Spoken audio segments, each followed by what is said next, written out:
Pichincha, Santo Domingo de los Áchilas y parte de Esmeraldas. Pichincha Universal, desde el centro del mundo. El siguiente es un programa clasificación O, de opinión. Categoría A, apto para todo público. El análisis, la información, los temas de la actualidad y las tendencias están en una sola frecuencia. Frecuencia Política. Frecuencia Política. En tu radio, en tu compu, en tu celu, en tu tablet, aquí por la señal de Pichincha Universal. Comenzamos.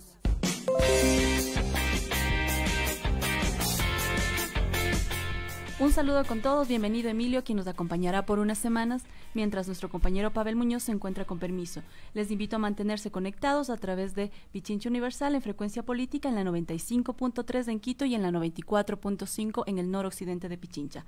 También puede escucharnos a través del sitio web pichinchauniversal.com.es. Nos puedes seguir en las cuentas de Facebook de Pichincha Universal y nuestro reprise los días miércoles a las 21:30 a través de la cuenta de Pavel Muñoz Asambleísta. También puedes seguirnos en las redes sociales de @PavelML, @FrecuPolítica y @PichinchaUniver. Si desea dejarnos sus sugerencias, lo puede hacer al 0984-895-138. Les repito, 0984-895-138. Hoy, 30 de septiembre, se cumplen 9 años de cuando se produjo un intento de golpe de Estado en el que, gracias a la movilización de ciudadanos, se permitió sostener la institucionalidad y la democracia en el país. Muchas gracias, Paulina. Hoy, una tarde lluviosa del 30 de septiembre del 2019, nos conectamos desde Quito, Pichincha y Ecuador.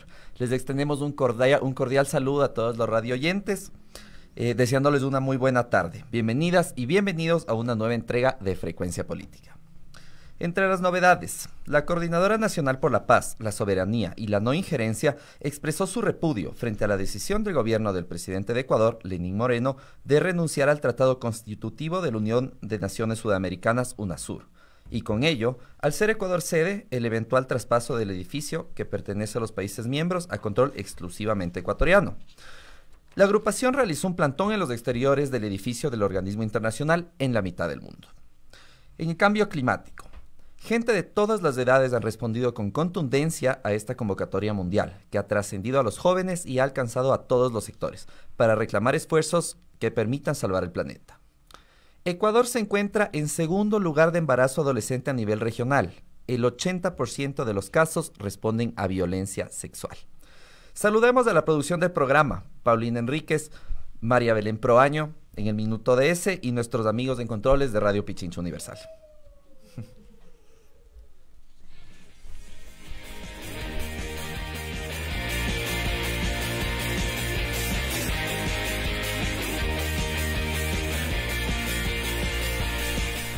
Y así como cada semana, la música no puede faltar en nuestro programa.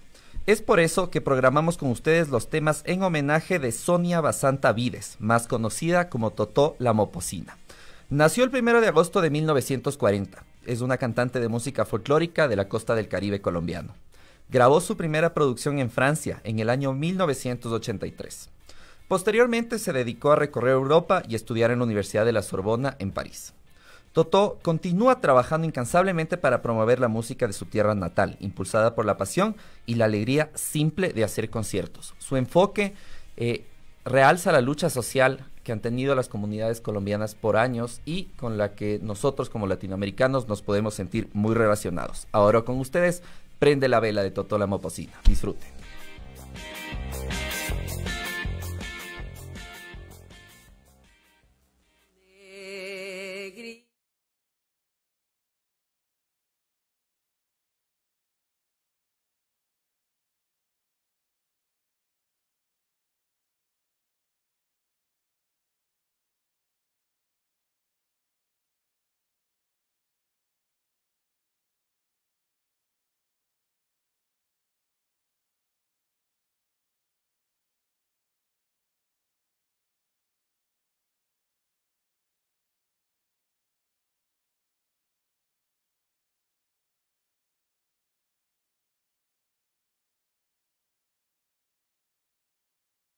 Barcelona Sporting Club y la selección ecuatoriana de fútbol. Su paso más exitoso la realizó en el Club Atlético Peñarol.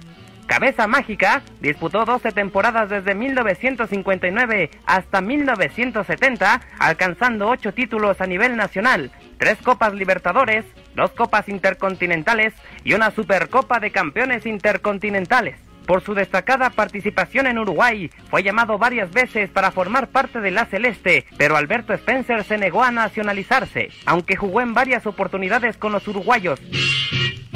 El partido más recordado fue el amistoso frente a Inglaterra en Wembley. El compatriota marcó el descuento en la derrota 2-1 de la Celeste. Uno de los jugadores más importantes en la historia del fútbol a nivel sudamericano, Alberto Spencer, fue ciudadano de 2 patrias e ídolo de 2 naciones.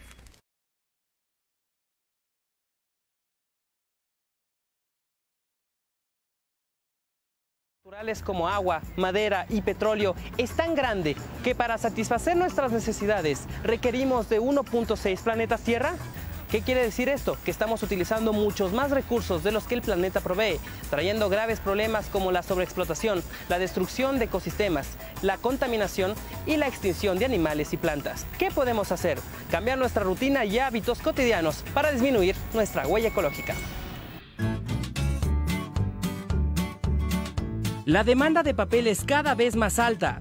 En un día típico, una persona maneja muchísimo papel, el periódico, el correo, fotocopias, etc.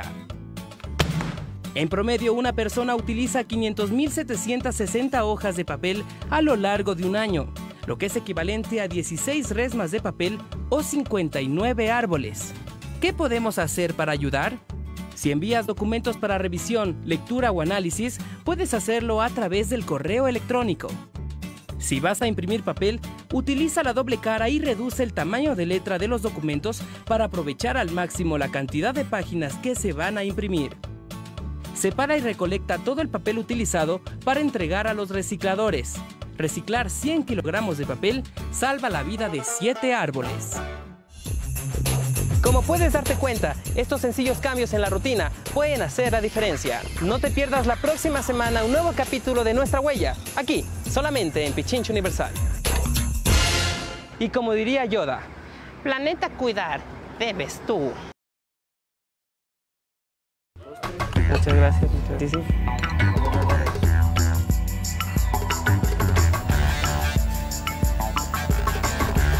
Cada año miles de toneladas de basura llegan a los océanos, trayendo consigo graves problemas ambientales en el ecosistema marino, poniendo en riesgo la supervivencia de las especies.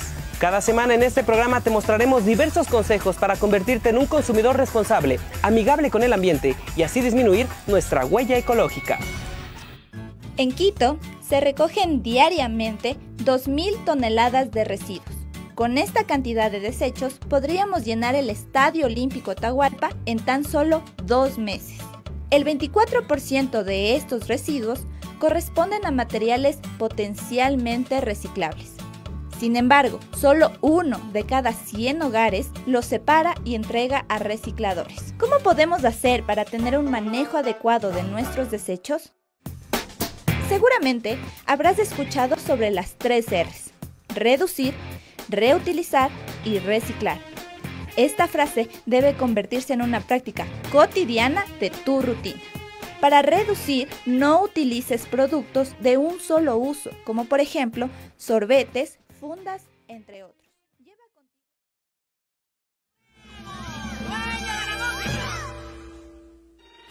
Estás escuchando Frecuencia Política, aquí por Radio Pichincha Universal. Los protagonistas de la información aquí en nuestra cabina. En Frecuencia Política, la entrevista de la semana.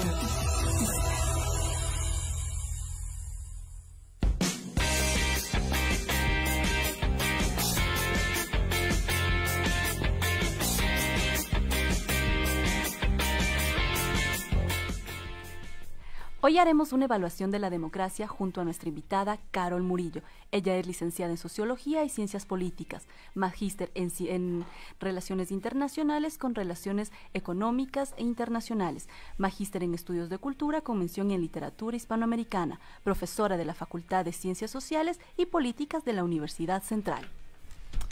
Bienvenida, estimada Carol, como siempre una invitada de primer nivel.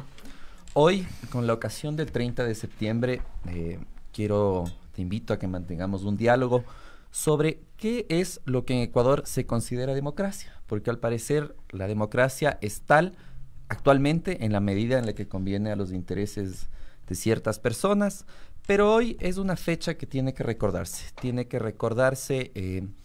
como una manera en la cual la ciudadanía tomó por primera vez, quizás en la historia del Ecuador, en la historia moderna del Ecuador, la acción propia para defender lo que ellos consideran la legitimidad de un gobierno. En ese escenario te quería preguntar, ¿cómo crees que ha evolucionado la democracia ecuatoriana en estos últimos años? Bienvenida. Buenas tardes con todas y con todos. Gracias, Emilio, por la invitación y gracias al programa Frecuencia Política y a nuestra radio pública Pichincha Universal. Mira, este año no solamente se recuerdan los 9 años del intento de golpe de Estado del 30 de septiembre de 2010, sino 40 años de democracia. Esos 40 años de democracia uno los podría conjugar con algunas cosas. Primero, a propósito del 30 de septiembre, cómo la democracia en el Ecuador siempre ha estado atravesada por los vaivenes, los intereses y también ese mito de lo militar en el Ecuador. Precisamente 40 años de democracia implican el retorno de la democracia al Ecuador después de un periodo de dictadura encabezada por militares. El 30S, en cambio, fue un intento de ruptura de la democracia por parte de la policía y por parte de un sector de la sociedad. Eso no hay que olvidarse. Como ahora nuevamente el mito del poder político y de las armas de los militares daría la impresión de que ellos son los guardianes de la democracia. Yo creo que a partir de la Constitución política sabemos que ellos no son los garantes de la democracia, son una parte del sistema político civil, del sistema político militar. De tal manera que yo quisiera decirte, para resumir, 40 años de democracia, 9 años del intento de golpe de Estado, nos escenifican un tipo de democracia que siempre tiene por detrás el miedo, el temor o la veneración de las fuerzas armadas. De acuerdo. Y policiales. Sí, la fuerza pública en general. Pero este fenómeno creo que ha sido más bien algo de larga data en el Ecuador. Lamentablemente, cuando el gobierno de turno carece de una legitimidad democrática, es decir, carece de un apoyo popular, que puede ser que materialmente lo haya recibido en las urnas, pero que ha ido decreciendo gracias a sus propias decisiones. Vemos casos como el gobierno de Lucio Gutiérrez, bueno, en fin, no vale la pena gastarnos enumerando todos los casos que han existido, pero en ese escenario donde la democracia y el ejercicio del gobernante no se legitima en el apoyo de la ciudadanía, sino más bien en la represión de la fuerza pública, vamos a un escenario en el cual la policía y las fuerzas armadas, si bien no se vuelven garantes de la democracia, se vuelven los agentes y guardianes del poder de turno. Entonces, podríamos decir que eso es una falla en la democracia, que eso es propio de una democracia con poca institucionalidad. ¿A qué se puede deber este ejercicio en el cual la falta de popularidad de los gobernantes termina siendo subsanada por el uso de la fuerza pública? Mira, yo no diría estrictamente que la falta de popularidad de un gobernante es lo que lleva a que la fuerza pública, las fuerzas armadas, las fuerzas policiales en determinado momento se conviertan a más de garantes en árbitros. Yo diría más bien es que cuando un gobierno no se puede sostener, los intereses políticos, económicos, las fuerzas de poder que sostienen a un gobierno acuden a las Fuerzas Armadas, entre comillas, para dirimir.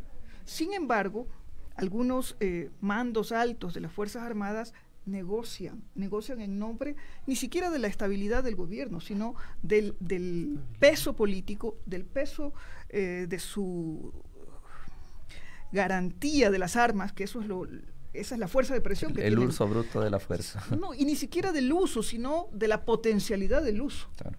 Entonces es como una amenaza. Nosotros tenemos las armas, por tanto, eso hace posible que nosotros arbitremos algo en beneficio de quién, de nosotros como fuerza armada y de quienes en ese momento los han buscado para dirimir.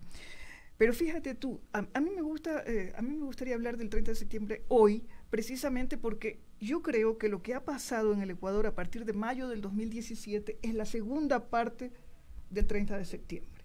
Solo que el 30 de septiembre no funcionó, primero porque el gobierno tenía un gran apoyo popular, segundo porque fue muy inteligente ese gobierno, el gobierno de Rafael Correa, el 30 de septiembre, en bloquear y no permitir que lo primero que iba a ocurrir el 30 de septiembre hasta mediados del día fuera un golpe mediático, que iba a ir evolucionando hasta la noche en un golpe de Estado completo. Los críticos, los opositores, han intentado deslegitimar toda esa gente, todo lo que sucedió ese día, reescribir la historia. Por un lado eso, y por otro pensar que todos los golpes de Estado en el siglo XXI van a tener el mismo libreto que tuvieron en el siglo XX. Sin entender que las fuerzas sociales, las fuerzas políticas, la geopolítica, la regionalización de nuestras formas de entender la política han cambiado. Y esas formas de entender y mirar y asumir la política no necesariamente las han entendido las Fuerzas Armadas de muchos países. Y en el momento en que las Fuerzas Armadas no entienden eso, comienza a tener la vieja disputa. ¿Qué es el mundo de lo civil? ¿Qué es el mundo de lo militar?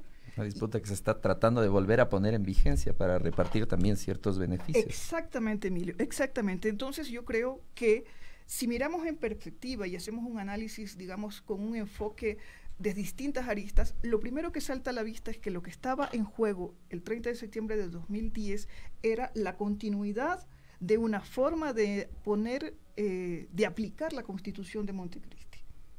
Porque hasta hoy, si uno analiza, no es el problema del señor Moreno, pobrecito él, en su situación no esperada ni querida, lo que se pone en cuestión es cómo durante ese corto periodo, Emilio, entre el 2008 y el 2010, comenzaba a ponerse en concreto todo lo que se necesitaba para de verdad reinstitucionalizar al país.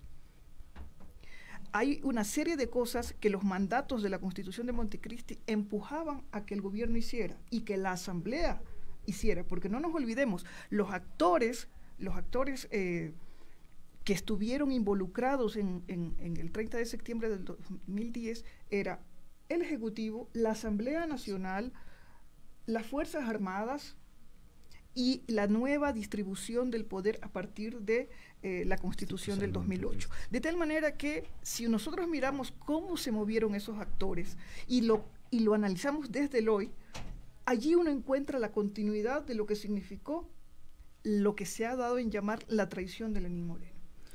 Es decir, que había que romper esa institucionalidad. Es decir, podría considerarse que si bien lo que ocurrió el 30 de septiembre del 2010 fue un intento, porque recordemos que la Constitución de Montecristi fue aprobada por voto popular también.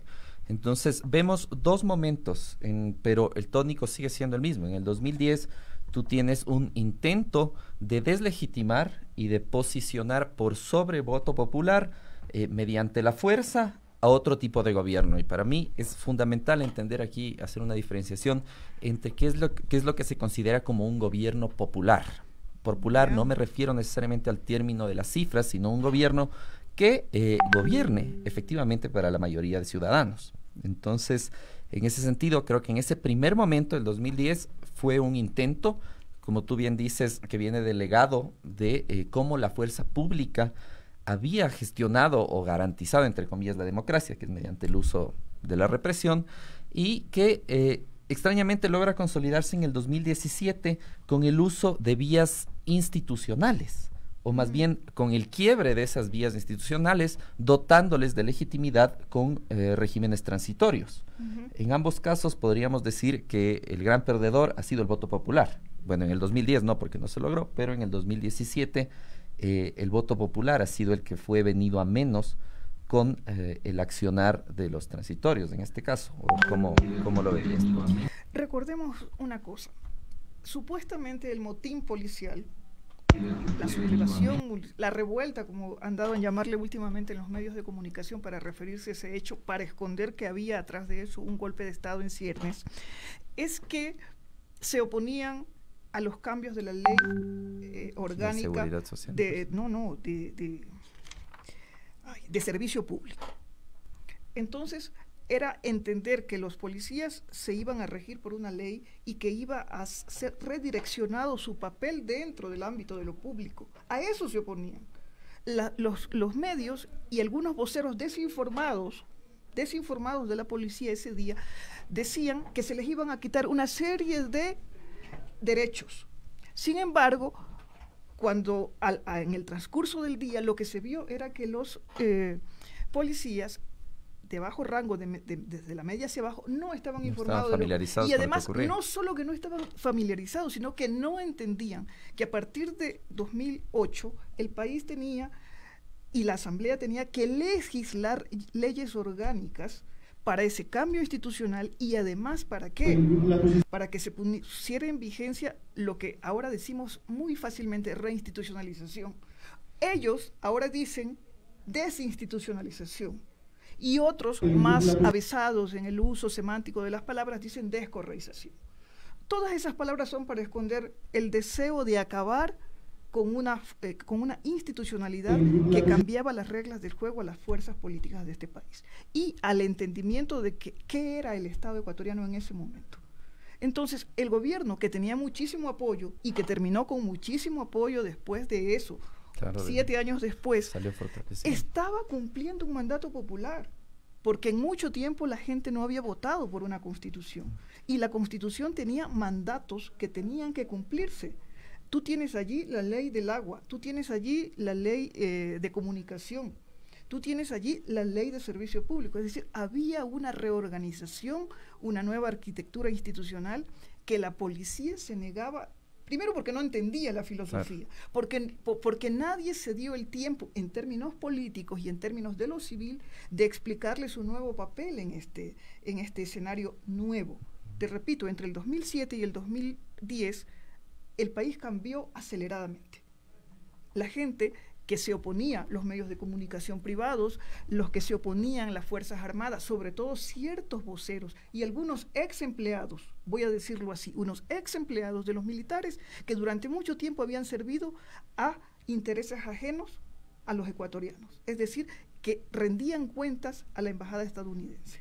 Lo militar, creo que hace muchos años el Estado se reducía a lo militar, ¿no? La visión de lo militar no era simplemente desde la seguridad pública o desde la soberanía. Había una visión del ejército como institución, como una rama fundamental de la gestión pública. Desde el mismo hecho, desde cómo se construía la obra pública, eso les daba un poder de decisión tremenda. Así es. Entonces, en la Constitución de Montecristi en el 2008 podría decirse que se toma una reivindicación civil del Estado. Correcto, exactamente. Y en ese escenario, retomar el control del Estado de parte de la fuerza civil necesariamente iba a generar un conflicto con la fuerza pública que abandonaba ese espacio, no a la fuerza, sino que democráticamente y por la estructura constitucional que tú mencionas, venía a ser reemplazada por una nueva lógica de gobierno desde lo civil.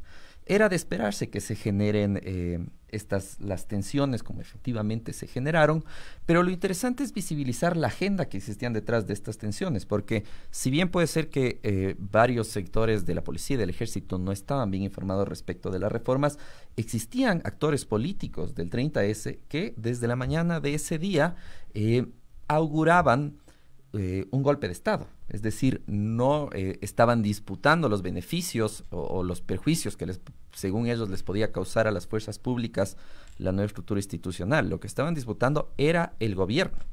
Por supuesto, porque además, fíjate tú, que durante todo el día, para que exista una naciente desestabilización política, es importante tener un dispositivo que lo suelte. Este dispositivo que estaba en manos de la policía, que era quejarse por una ley que supuestamente los agredía o les quitaba derechos, era que al mismo tiempo que eso sucedía y entretenía a la gente, es decir, porque cuando tú miras, tú tratas de hacer una especie de por horas, ver cómo fue evolucionar el conflicto, qué pasaba hasta las 9, qué pasó a las 10, a las 11, comienzas a ver que el tipo de discurso va cambiando, va cambiando, va cambiando. Y lo que desata la furia popular es cuando en la radio de la policía se comienza a decir que maten al presidente. Pero eso no se dijo a las 9 de la mañana, eso fue en el transcurso, y el silencio, que esa es otra cosa interesante desde el punto de vista sociológico, no desde el punto de vista humano, porque el desenlace sangriento nadie lo hubiera querido. Pero te digo, durante el día fueron pasando esas cosas, y eso hizo que los militares, que por ejemplo la Fuerza Aérea que se toma el aeropuerto, el antiguo aeropuerto Mariscal Sucre, que estaba aquí en el norte de la ciudad, te comenzó a dar señales de que, ay, se me fue la palabra, los saqueos que se comenzaron a andar en varias partes del país. Todas esas cosas, y algunos locutores de radio, a las 10 de la mañana de ese día, comenzaban a pedir el apoyo de la gente hacia la policía. Entonces, parecía que todo tenía una sincronía que hasta ese momento nosotros no estábamos entendiendo. Esa articulación no la estábamos entendiendo, solamente mucho tiempo después se la vio, y por eso es que estamos muchos convencidos, analizando esos hechos, analizando la articulación de esos hechos, que eso era un golpe de Estado en ciernes. Bueno, vamos un momento a un corte y enseguida regresamos con Carol.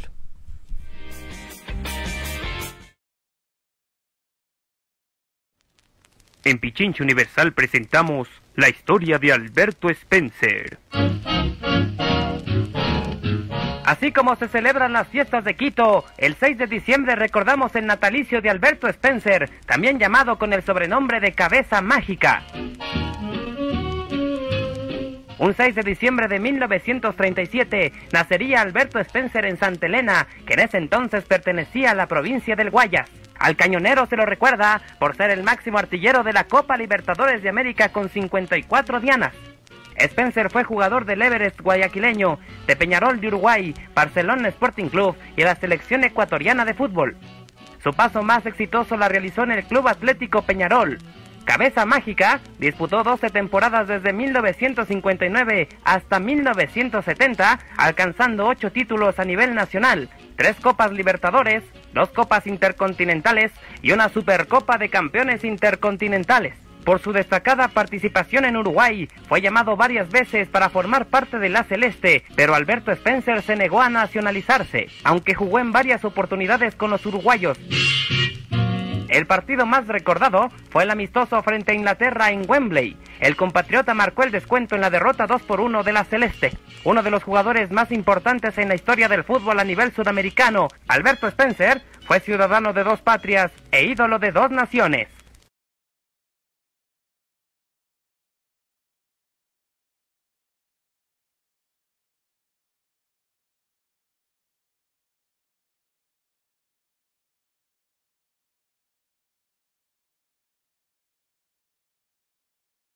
Miro Aguilar por Pichincha Universal. Estás escuchando Frecuencia Política, aquí por Radio Pichincha Universal.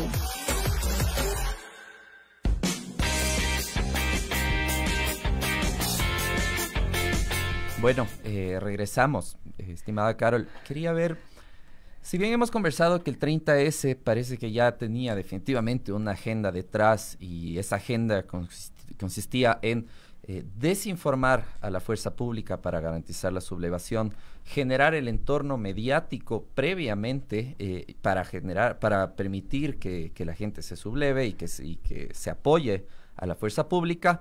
Creo que no hemos tocado suficiente cuál fue el papel de los medios de comunicación el 30 de septiembre. Es decir, este tema de desinformar o de quedarse callados por último, ¿fue una estrategia o fue algo casual?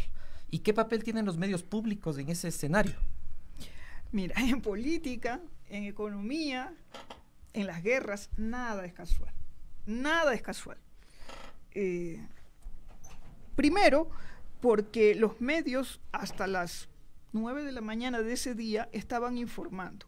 Yo recuerdo que en el documental Muchedumbre de Rodolfo Muñoz, hay una parte del documental que llama la atención porque él cuenta y además aparece en el documental algún periodista diciendo que Teleamazonas ya estaba en el sitio antes de que se produjera pública, se hiciera noticia de eso. Y luego los radiodifusores comenzaron a apoyar a la policía en algunos medios de comunicación. Y en ese momento yo decía al principio, si algo sucedió bueno ese día para abortar el golpe de Estado fue que los medios públicos, la cadena que ordenó el gobierno y la ordenó en legítimo uso del manejo de un conflicto que podía escalar muy, muy fuerte, e impedir que los medios privados condujeran la construcción del relato que en ese momento se quería imponer. Y que siempre se quiso imponer, porque una de las cosas más importantes que sucedieron en esos 10 años de Revolución Ciudadana era cómo tú hegemonizas el relato dependiendo de las cuestiones políticas que estaban en juego. Las cuestiones políticas, la disputa del poder, los sectores que en ese momento comenzaron a gobernar y los que se fueron o los que estuvieron a la sombra, esperando la caída del gobierno. Todo eso sucedió ese día. Es decir, no hay mejor forma de identificar a los actores políticos que traicionan los intereses de la sociedad que ese día. Porque son los mismos actores que apoyaron este posible o en ciernes golpe de Estado, son los mismos que apoyan hoy al presidente Moreno, son los mismos que apoyaron la consulta popular, son los mismos que en este momento se hacen de la vista gorda frente al acuerdo con el Fondo Monetario Internacional, a nuestra forma de relacionarnos diplomáticamente con Venezuela, con todos los países que en este momento tienen crisis económicas muy fuertes, unas inducidas, otras falsas, otras de verdad puestas en escena por medidas económicas terribles, pero si te fijas, comienzas a ver esos actores del 30 de septiembre y miras los de los últimos 2 años, son los mismos. Sí. Por eso digo que con el morenato hay una continuación del 30 de septiembre, y la mejor continuación del 30 de septiembre fue la consulta popular de febrero del 2018 y lo que apareció de allí, el Consejo de Participación Transitorio o el Trujillato, que yo le llamo la continuación del 30S. Claro, la transitoriedad sirvió, como comentábamos antes, como una herramienta para saltarse el voto popular. Bien dicen que ahora ya, esta vez no fue necesario disparar una sola arma y fue mucho más eficiente. Pero en ese sentido me gustaría mucho conversar un poco sobre los actores. Como tú bien dices, quienes estaban detrás de la intentona de golpe de Estado del 30 de septiembre son ahora los mismos que están gobernando en torno al Círculo de Moreno o que han apoyado su proyecto político. En ese escenario, dentro de lo que era el correísmo en el 2010, ¿qué figuras importantes, qué participación tuvieron y cuál es su situación actual? Porque ojo que si queremos definir un proyecto político como el correísmo, es importante comenzar a segmentar dentro de sus actores quiénes realmente comulgaban con la persona, quiénes comulgaban con la causa y quiénes definitivamente estaban en una búsqueda de poder errante en la que seguramente se encuentran hasta ahora y en la que quizás ahora han tenido mejores resultados. Entonces, quisiera que nos comentes un poco más sobre los actores involucrados y cuáles han sido sus agendas. A ver, primero una cosa, yo creo que el correísmo no es el proyecto político. El proyecto político es, para decirlo en términos viejos, la Revolución Ciudadana. El proyecto político fue cambiar la Constitución, el proyecto político fue echar a andar la Constitución, el proyecto político fue reinstitucionalizar al país, el proyecto político fue romper con las viejas formas de gobernar. Es decir, fundar una nueva lógica política. Sí. La palabra correísmo o la categoría correísmo ha alcanzado unos niveles de puede ser cualquier cosa ahorita. Sensibilidad y de interpretaciones terribles, sobre todo hoy, porque el relato hegemónico en este momento intenta hacer a partir de allí toda una demonización de la democracia, de la república, de lo militar. Sí, ya no es un odio a Correa persona, sino que es un desprecio por el concepto de democracia concebida desde lo popular, desde las mayorías. Exactamente. Y a partir de entonces, todo lo que tú dices, yo creo que todos ellos de alguna manera, a veces consciente, a veces inconsciente y a veces ingenuo, se convirtieron muchos de los personajes en conspiradores. ¿Conspiradores de qué? Conspiradores en el sentido de que había que apoyar a aquellas fuerzas que clásicamente podían facilitar una ruptura constitucional y democrática. Porque, fíjate tú, lo que pasó en los últimos 10 años, y que se pueden resumir como 10 años importantísimos en el cambio de la matriz conceptual de la democracia en el Ecuador, sí. Hizo posible que ese golpe no se diera.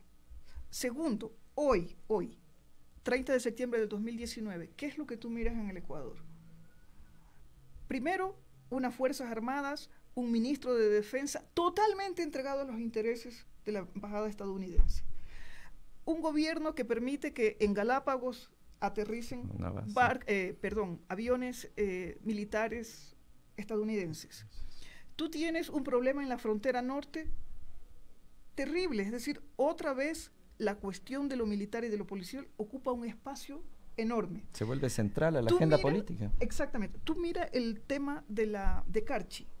Los militares y la policía tienen otra vez el papel de controlar eso. El protagonismo ya no es la negociación política, sino la represión directa. Exactamente. Y además, la vuelta al Ministerio de Gobierno y Policía. Antes era Ministerio de Gobierno, Policía y atado a lo político. Cultos, atado a lo político. O sea, tú miras una regresión, tú miras el deseo de volver al esquema anterior. ¿Y por qué ese esquema anterior? Porque en ese esquema anterior, las Fuerzas Armadas, la fuerza pública, seguían respondiendo a la idea de que son la autoridad. Porque, mira, tú miras a un policía en la calle. La gente cree que el policía es la autoridad. Pero el policía no es la autoridad. Como cuando vemos a un juez, el juez no es la ley, es el que arbitra, el que aplica la ley. La policía, ¿qué hace? Controlar el orden, pero no es el orden. No es la autoridad. Representa una especie de mediador u operador in situ de lo que debería ser para el ciudadano su seguridad, su orden social, etcétera. Pero en ese momento tú no ves eso. Sí. La gente sigue teniendo la idea de que ves al policía, y eso, bueno, a veces bueno fuera que de verdad vieran a la autoridad, sino que a veces le tienen miedo al policía. Eso es lo más terrible en esta sociedad. Miedo en algunos casos, complicidad en otros, porque en realidad nunca se sabe. Voy a contar una anécdota que el otro día que iba en el carro oyendo, ahora que están controlando el pico y placa, y los policías cuentan cuántas anécdotas la gente se inventa para decir que sacó el carro, que se olvidó esto, etcétera. Pero la otra es la que me parece interesantísima. Hace 2 sábados agarraron a 58 personas en estado etílico, manejando. En estado etílico, sí, lo miro. Y el secretario de Movilidad, estoy hablando del control de la policía, el control dice, en una sola noche hemos agarrado a 58 personas. El año 2018, en todo el año se agarraron 56 personas. ¿Qué significa eso? Que ese sábado se emborracharon más. Era sábado de fiesta. No, evidentemente no. Eso significa que la forma de control tenía discrecionalidad o corrupción, descuido, etcétera. No digo más. Claro. La negligencia y la aplicación de la ley puede ser selectiva, porque de hecho el ejercicio de control, y esto es algo que muchas veces las personas no ven, el ejercicio de la policía, el control de la policía, qué se controla, cómo se controla, con qué frecuencia y cómo se actúa, es una decisión política. Es una decisión que es disputada en otras esferas. Es decir, no es una cuestión del policía, no es una cuestión de la figura que está adelante, no es una cuestión del uniforme. Ese uniforme obedece a una visión política de cómo se tiene que ejercer el poder. Y en ese sentido, ahora vemos que la agenda securitista, porque la policía y los militares también han vuelto, tú les ves muy posicionados a las altas esferas policiales y militares, ya como actores políticos. Pero eso obedece a una visión, yo diría, más geopolítica sobre la función del Ecuador y de América Latina en el mundo, y es la visión securitista. Es decir, la visión del Estado como un agente que emplea la fuerza pública para garantizar seguridad, y alrededor del discurso del miedo y de la seguridad tenemos que aliarnos con quienes son los representantes mundiales de la seguridad. Volvemos a la agenda securitista, y la Embajada de Estados Unidos y su embajador vuelven a tomar la figura política representativa de la soberanía ecuatoriana y los medios les dan voces. Respecto de eso, ¿tú crees, cómo podría eso relacionarse al tema de UNASUR, por ejemplo, de ver otra opción de relacionamiento internacional y geopolítico por fuera de la agenda securitista? Mira, cuando yo digo que lo que vivimos ahora es la segunda parte de esto, el 2017, 18 y lo que va del 19 es la segunda parte del 30S, es también eso. Fíjate que todo en la región ha cambiado. Han cambiado los gobiernos progresistas, han regresado gobiernos neoliberales, hay uno que está, ojalá, en caída y caída libre, que es el de Argentina, pero lo que sucede es, volviendo a lo que tú dices, lo de la policía, fíjate que quién está en el centro de la atención ahorita en el país. La seguridad, las cárceles, la represión en cualquier lugar donde haya una protesta social, porque además protestar en el Ecuador hoy es sinónimo de correísmo, como que si la gente que no es correísta no sufriera los embates de las medidas económicas de este gobierno, que no son esta semana, que han venido durante 2 años, que ahora vienen en una pastillita concentradas, a punto de salir pero durante 2 años ha subido la gasolina cada mes, durante 2 años la inflación se ha disparado, los alimentos, etcétera, todo eso. ¿Quién está allí? Un gobierno que le apuesta muchísimo a la represión, que le apuesta muchísimo a la policía. Tú tienes, te pasan en directo lo que pasa en los centros de rehabilitación. Es decir, hay un caos. El velorio ese del narcotráfico de Quevedo, sí, una cosa un espantosa. Caos terrible, y sin embargo lo hemos mediatizado tanto que a veces parece una especie de película. Sí. La gente cree que eso no existe, o lo peor, cuando pasa un video de las personas que están, los PPL, los privados de libertad, los privados de la libertad, juegan con la cabeza de un reo asesinado dentro de las cárceles. ¿Qué decía la gente en las redes sociales? Eso es lo más espeluznante. Decían, bien hecho, murieron en su propia ley, ojalá se maten todos. Cuando tú comienzas a leer eso, después de vivir un proceso político que intentó cambiar la idea que uno tiene de un centro de rehabilitación, que intentó cambiar la estructura hasta lo físico de lo que significa un centro de rehabilitación, es decir, una política pública. En ese momento te das cuenta que todo lo que hay ahora es retroceder en eso que poco a poco se tenía que ir cambiando dentro de la visión institucional pública del país. Entonces, ese securitismo, esa ola de sentirse inseguro, sí, ¿qué hace que la gente comience a pedir? Comience a pedir más seguridad, comience a seguir más control, más orden. Hubo gente que está pidiendo en las redes sociales escuadrones de la muerte, escuadrones volantes, perdón, que son escuadrones de la muerte a la hora de la hora. Pero, ¿en qué momento la política se convirtió en una mirada policial del orden social? Es una consecuencia de una agenda de miedo que se ha ido instaurando en la ciudadanía. Pero ojo que esa agenda del miedo, cada vez que, como tú bien dices, te muestran imágenes sangrientas, cosas tremendas, la consecuencia de eso es que las personas van deshumanizando al otro. Entonces, no me importa el preso, no me importa el migrante, si es venezolano, qué bien que le pasó esto. La agenda de la deshumanización hace que la gente pida seguridad, y esa seguridad se encarna en ciertas figuras políticas. ¿Qué figuras políticas o qué agenda política verías tú? Por eso es que, mira, todas esas figuras que fueron de oposición y que construyeron un discurso para deslegitimar todo lo que escondía el 30S, porque el 30S, te digo, resume la visión de la democracia antes y después. Ese día, si uno lo mira desde hoy, repito, si lo pones sobre la mesa, todos los hechos, todos los videos, todas las declaraciones, etcétera, todas las medidas que se tomaron, tú ves allí que la democracia es como si estuviera en juego. Solamente es posible cuando es una democracia de las élites, cuando es una democracia del control, cuando es una democracia de la disciplina. Cualquier otra cosa es populismo, y populismo malentendido. Exactamente. Sí. Y además, te voy a decir algo más, cuando los policías reclamaban por el bono de Navidad, no sé qué cosa, estaban... Si tú lo miras así fríamente, en términos absolutamente racionales, estaban haciendo clientelismo de aquellas prebendas que ellos habían conseguido. Eso no era política pública. Claro, por supuesto. Eso era un prebendarismo clientelar de una fuerza pública que debería estar por encima de aquello que se estaba superando con la Ley Orgánica de Servicio Público en la cual ellos estaban siendo incluidos. Bueno, mi hija querida Carol, muchísimas gracias ya por se tu acabó brillante la hora. análisis. Ahora les dejamos con María Belén Proaño para el Minuto ODS y luego con una última canción de Totó la Mopocina que es Como para dedicarla, lindísima. Hasta luego.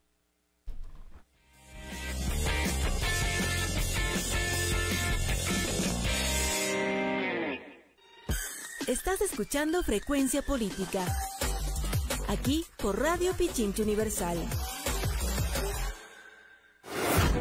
Es tiempo de más información. En Frecuencia Política, el Minuto ODS.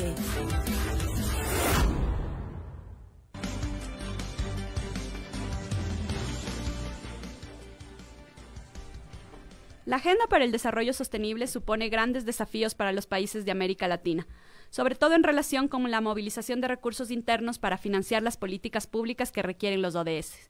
En la región, los sistemas tributarios en general tienen estructuras sesgadas hacia los impuestos indirectos, un bajo nivel de recaudación de impuestos directos y altos niveles de evasión y elusión fiscal.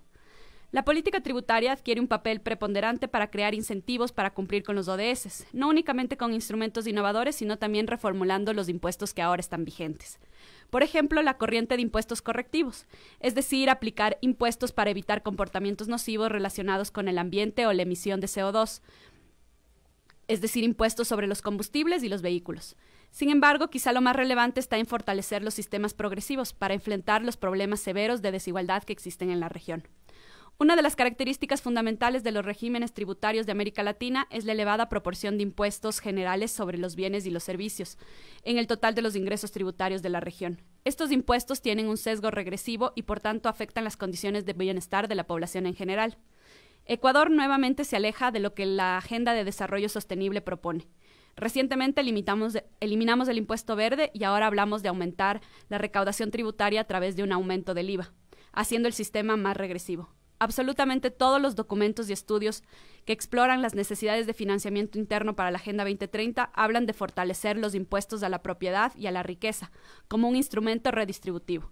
Sin embargo, en Ecuador es un debate que el gobierno ha preferido no dar. Soy María Belén Proaño y este fue el Minuto ODS.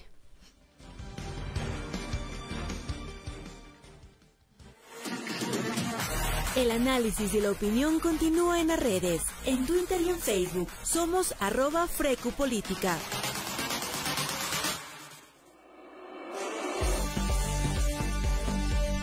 Un saludo a Pavel y a todas las personas que se mantienen conectadas. Les comentamos que Pavel Muñoz en este momento no se va a ausentar por 3 semanas ya que se encuentra estudiando su doctorado. El pasado martes 24 de septiembre, las redes sociales se dieron a conocer que Carchi se levantó en protesta ante el abandono gubernamental. Twitter y Facebook postearon todo lo ocurrido bajo los hashtags Carchi resiste, Carchi se levanta. La Asamblea Ciudadana, dirigida por el Carchi, conformada por dirigentes de frentes, exigen un plan de reactivación económica y que se aplique un desarrollo fronterizo. Esta asamblea emitió un comunicado. Entre sus requisitos está rechazar las expresiones emitidas por el vicepresidente en los medios de comunicación porque atentan contra la dignidad y honra de los carchenses. Continuar con el paro indefinido en todo el territorio carchense hasta que las autoridades del gobierno se pronuncien.